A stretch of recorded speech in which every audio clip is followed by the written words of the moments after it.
رخصت کے دن کے 3 دن پیشتر تک انہوں نے جو آخری کالم لکھا، یہ بیٹھے ہوئے ہیں اظہر عباس ہاشمی، یہاں ایک مشاعرہ تھا، میں اس مشاعرے سے شریک ہو کے رات کو بہت دیر سے گھر پہنچا تو مجھے ٹیلی فون پروین کا آیا کہ انہوں نے فون کیا کہ بھائی آپ کہاں تھے، میں نے آپ کو کل فون کیا تھا. تو میں نے کہا کہ بیٹے میں گیا ہوا تھا مشاعرے میں، سادات امروہہ کا مشاعرہ تھا، وہاں سے پلٹ کے آیا ہوں تو وغیرہ وغیرہ. اور میں اور اظہر عباس ہاشمی جب رات کو واپس آ رہے تھے تو ہم کو فیڈرل بی ایریا کے راستے میں کچھ لوگوں نے روکا. تو میں نے کہا کہ انہوں نے روکا، اظہر عباس ہاشمی نے پھر میرے پاس کچھ شناخت کے لیے کارڈ کے علاوہ ایک اور طرح کا کارڈ تھا، وہ میں نے ان کو دکھایا تو پھر انہوں نے ہمیں جانے دیا. اور نہیں معلوم اس زمانے میں بہت سے ہنگامے ہو رہے تھے، ذرا سی دیر کو دل ڈرا بھی کہ نہیں معلوم کہ یہ لوگ جو ہیں یہ کون لوگ ہیں. یہ واقعہ ختم ہو گیا. صبح وہ دفتر جانے سے پیشتر اس نے اس واقعے پر ایک کالم لکھا.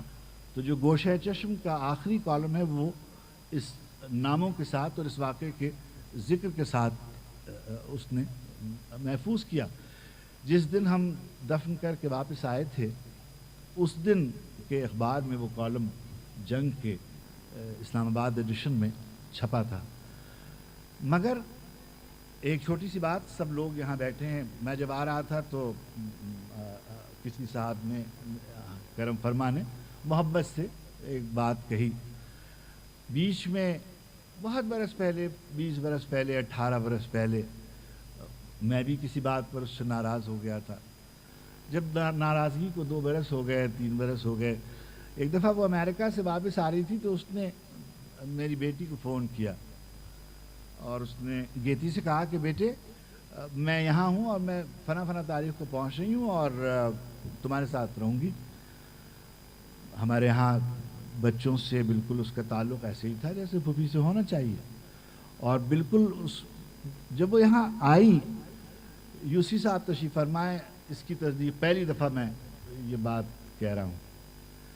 یوسی صاحب نے مجھ سے کہا کہ افتخار تم نے اگر یہ محسوس کیا ہے کہ تمہیں یہ نہیں کرنا چاہیے تھا جو تم نے کیا، یا تم نے اس کی اس بات پر جس طرح کے رد عمل کا اظہار کیا وہ تمہیں نہیں کرنا چاہیے تھا، اور تم اس سے پریشان رہتے ہو تو تمہیں اس سے معافی مانگ لینے میں کیا عرض ہے.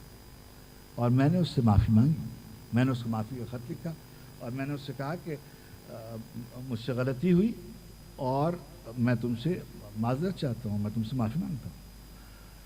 میں صرف یہ کہنا چاہتا ہوں کہ کیسی عجیب بات ہے، میں جس سڑک پر میرا دفتر ہے، جو لوگ اسلام آباد جاتے ہیں، یوسی صاحب ابھی آج خوشبخت اور شجاعت یہ دونوں وہاں تھے، مہتاب آتی رہتی ہیں، پروین بہن آتی ہیں، ان کو معلوم ہے، رفت جا چکی ہیں، اظہر جا چکے ہیں. تو جہاں میں بیٹھتا ہوں اسی سڑک پر قبرستان ہے. اس قبرستان کی میرے کمرے کی، میری میز کی جو سامنے والی کھڑکی ہے وہ اس رخ پہ کھلتی ہے جہاں سے پوری قطار ہے. اس قطار میں جوش ملیح آبادی سے شروع ہوتی ہے. وہ قطار جوش صاحب کی قبر ہے، اس کے بعد ذرا سا آگے قدرت اللہ شہاب صاحب کی قبر ہے، اس سے ذرا اور آگے جائیے ممتاز مفتی صاحب کی قبر ہے، اس سے اور آگے جائیے پروین کی قبر ہے، اور پرسوں 3-4 دن پیشتر اس میں ایک اور قبر کا اضافہ ہو گیا، الطاف گوہر صاحب کی قبر ہے. اب یہ جو روز آپ یہاں بیٹھے ہیں جن کو یاد آ جاتا ہوگا انہیں یاد آ جاتا ہوگا. ہم جب کبھی وہاں جاتے ہیں عید پر یا بقرعید پر یا سالگرہوں پر یا اس کی برسی پر اعزاء کے ساتھ، دوستوں کے ساتھ، تو جو ذاتی یادیں ان سب کی ایک جداگانہ اہمیت ہوتی ہے، وہ سب کے ساتھ شیئر نہیں کی جا سکتی. متیس نے ایک بات یہ کہی تھی کہ جو دنیا کے بڑے پینٹرز میں اس کا شمار ہوتا ہے، the piece of art should be discussed not the artist. ہمارا کام یہ نہیں ہے کہ ہم تخلیق کار کے بارے میں بات کریں، ہمیں چاہیے کہ ہم تخلیق کے بارے میں بات کریں، جو اس کی شاعری ہے اس کے بارے میں بات کریں. اور میں سمجھتا ہوں کہ اس کی شاعری میں اتنی جان اور اتنی توانائی اور ایسے روشن مصرے لکھنے والی شاعرہ تھی کہ جب تک اردو ادب کی تاریخ میں غزل باقی رہے گی پروین شاکر بلا شبہ یاد رکھی جائے گی. بڑی مہربانی, بہت کرم.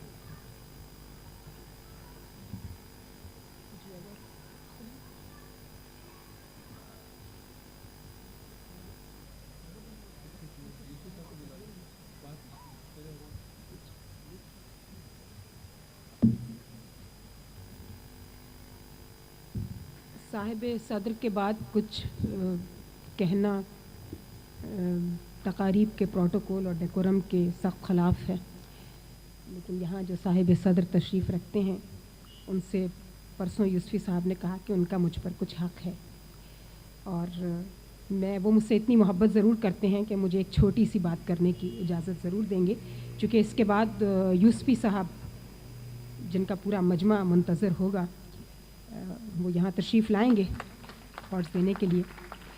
چونکہ پروین کی شاعری کے حوالے سے ہے, اور عارف صاحب نے کہا کہ جو باتیں خوشبخت کو طالب علمی کا زمانہ سب سے خوبصورت زمانہ ہوتا ہے وہ عورت کا ہو یا مرد کا ہو, جو کبھی اسکول گیا ہے, کالج گیا ہے, یونیورسٹی گیا ہے, اس سے نکلنے کو تو دل ہی نہیں چاہتا. اگر آپ میں سے کسی کا دل چاہتا ہے تو وہ ہاتھ اٹھا دے. پروین کی ساری شاعری مجھے تو جب نے شروع میں نے کہا تھا کہ حل میں ناصر ینصر نہ لگتی ہے, لیکن خوشبو کی جو شروع کی شاعری ہے وہ طالب علمی کے زمانے کی شاعری, اور اس میں بہت خوبصورت باتیں بھی ہیں جس میں کوئی معیوب بات نہیں ہے جو ہم سب کے سامنے کر سکتے ہیں. اگر یوسفی صاحب اجازت دیں اور عارف صاحب, تو میں آپ سب لوگوں کو پروین کے اس طالب علمی کے زمانے میں لے جانا چاہتی ہوں. یہ ایک نظم ہے, اس کے بعد تقریب کا دوسرا حصہ شروع ہو جائے گا یوسفی صاحب جب یہاں تشریف لائیں گے. اس کا عنوان ہے اتنا معلوم ہے. اپنے بستر پہ بہت دیر سے میں نیم دراز سوچتی تھی کہ وہ اس وقت کہاں پر ہوگا. میں یہاں ہوں مگر اس کوچے رنگ و بو میں روز کی طرح سے وہ آج بھی آیا ہوگا, اور جب اس نے وہاں مجھ کو نہ پایا ہوگا.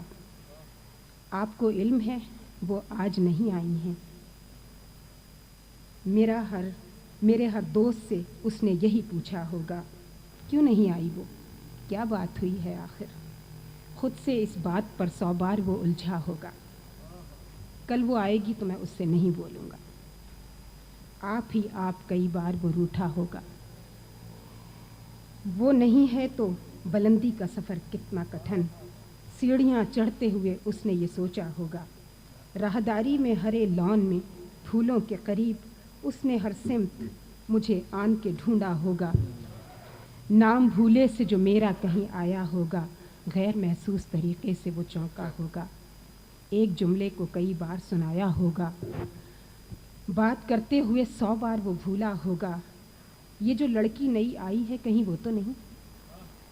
اس نے ہر چہرہ یہی سوچ کے دیکھا ہوگا. جانے محفل ہے مگر آج فقط میرے بغیر, ہائے کس درجے وہ بس میں تنہا ہوگا. کبھی سناٹوں سے وحشت جو ہوئی ہوگی اسے, اس نے بے ساختہ پھر مجھ کو پکارا ہوگا. دوستوں کو بھی کسی عذر سے روکا ہوگا, یاد کر کے مجھے نم ہو گئی ہوں گی پلکیں. آنکھ میں کچھ پڑ گیا کہہ کے یہ ٹالا ہوگا, اور گھبرا کے کتابوں میں جو لی ہوگی پناہ, ہر سطر میں میرا چہرہ ابھر آیا ہوگا. جب ملی ہوگی اسے میری علالت کی خبر, اس نے آہستہ سے دیوار کو تھاما ہوگا. سوچ کر یہ کہ بہل جائے پریشانی دل, یوں ہی بے وجہ کسی شخص کو روکا ہوگا. کل اتفاقاً مجھے میری ایک دوست ملی. میں نے پوچھا کہ سنو, آئے تھے وہ, کیسے تھے؟ اس نے ایک لمحے کو دیکھا مجھے اور پھر ہنس دی. اس ہنسی میں وہ تلخی تھی کہ اس سے آگے کیا کہا اس نے مجھے یاد نہیں ہے، لیکن اتنا معلوم ہے خوابوں کا بھرم ٹوٹ گیا۔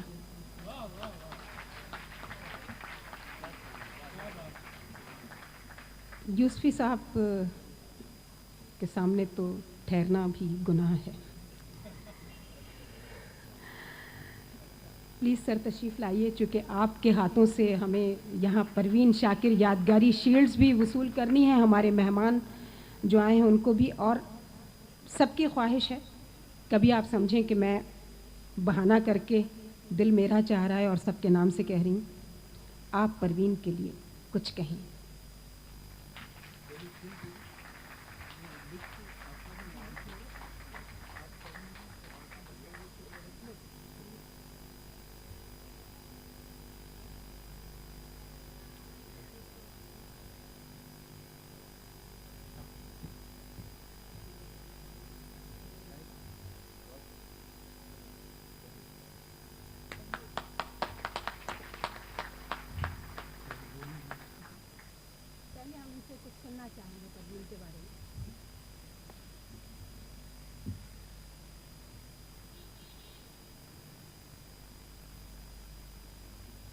صدر محترم،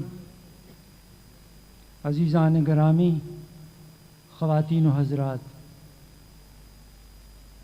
میں اکابرین کو نام بنام تو مخاطب نہیں کر سکتا، اس لیے کہ جہاں میں کھڑا ہوں وہاں سے صرف حافظے کی مدد سے میں اپنی بیگم کا چہرہ دیکھ سکتا ہوں۔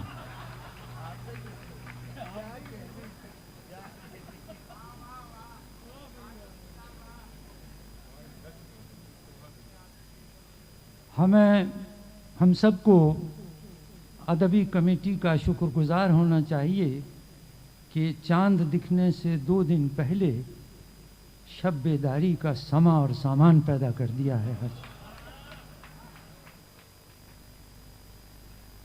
میں معذرت چاہوں گا کہ میں پروین شاکر کے بارے میں کوئی ذاتی گفتگو نہیں کر سکتا، ادبی گفتگو کروں گا، اس لیے کہ میں یہ نہیں کہہ سکتا کہ خوشبخت عالیہ خوشبخت شجاعت میری کلاس فیلو تھی۔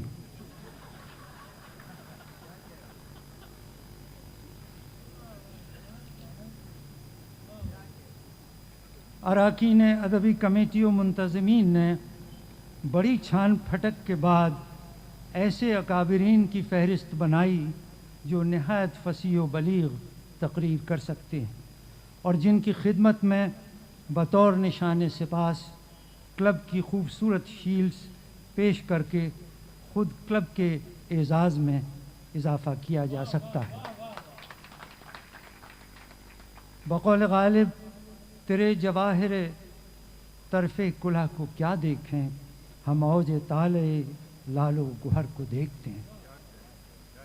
یہ فہرست بن گئی جو آپ کی نظر سے گزری ہے ابھی۔ صرف ایک نام ایسا ذہن میں آیا جس کا حامل نہ فی البدیہہ تقریر کر سکتا تھا نہ شیلڈ کا مستحق تھا، چنانچہ اس کا دل اور بھرم رکھنے کے لیے کمیٹی نے اتفاق رائے سے بیک آواز یہ فیصلہ کیا کہ اس کو مقررین کی خدمت میں شیلڈ پیش کرنے کا اعزاز بخشا جائے۔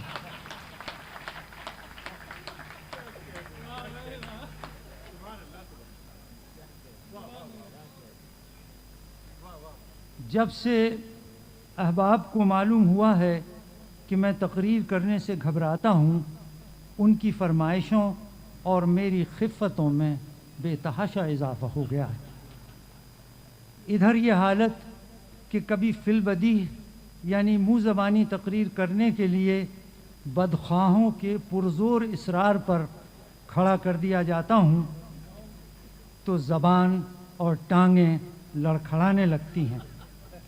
ایسا محسوس ہوتا ہے جیسے ضیاء الحق قاسمی کے تن و توش پر صہبا لکھنوی کی ٹانگیں لگا دی گئی ہیں۔